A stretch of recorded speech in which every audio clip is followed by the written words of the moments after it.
Well, get this, it is the most common eye disease among diabetics and leading cause of blindness in American adults. Back with us today to talk about diabetic eye disease is Dr. El-Jabali of Newsom Eye. Good morning, welcome back. Thank you. I want to mention too, I love when you're here. I love when your team is here because Newsom Eye, maybe you've seen them around town or seen the name, but I love that you have this philosophy where you're like, everybody deserves Newsom Eyes. This is your specialty. This is what your team loves to do, to educate, to make sure that they have the best vision, the best eye health that they can get. Correct. So let's talk about part of that is so interesting to me as far as this diabetic component that I had no idea was an issue with the eyes. Where are you guys seeing this? How common is this? So people who are diabetic, they get diabetic eye disease, or what's also known as diabetic retinopathy.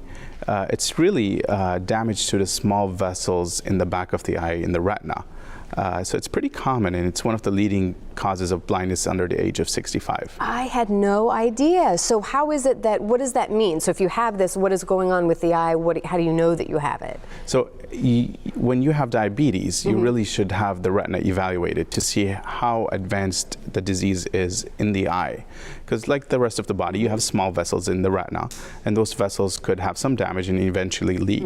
At the beginning, you might not know how bad it is. You might have a little bleeding in the periphery, and then later on in the stages, it could advance and you might notice it more. So if someone is diagnosed with diabetes, you right away maybe get the eyes checked, and is this something you need to constantly kind of check and monitor? Correct. So if somebody has diabetes, they really should have an annual exam. Okay. And then depending on how bad it is, they might need more than an annual exam, and depending on the severity of it and what treatment is required. And by the way, I had to ask too, because when we were talking earlier, both diabetes type 1 and 2, this is the same kind of issue that people need to look out for. Correct. Even people, sometimes they get what's called diabetes in pregnancy.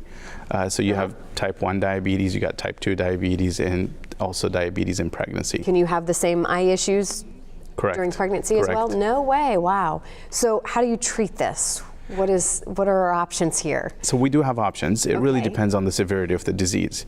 It ranges really from having, number one, controlling your diet, controlling your sugar.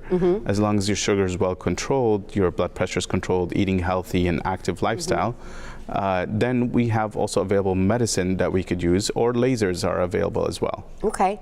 What else should people know about this? Because again, you say this is the leading cause of blindness for under the age of 65. I mean, that's just incredidible. So unfortunately, sometimes people put the exam off until it's too late. And that's when really, it's kind of not really too late, but it caused more damage than what you want it to cause. So the earlier you know you have diabetes, the earlier you get a screening and see how bad it is. I think that's wise. And as far as the actual visual, I mean, what is it? What are they not able to see? I mean, what are those kind of early symptoms in regards to vision? So early symptoms, or when it really gets to the center of the vision, things start blurring out in the center. Okay.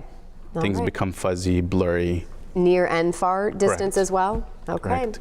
Well, as we kind of wrap up here, and again, I love this philosophy that you guys, really entrust and want people to know that everybody deserves Newsom Eye. This is your specialty. This is what you guys care about.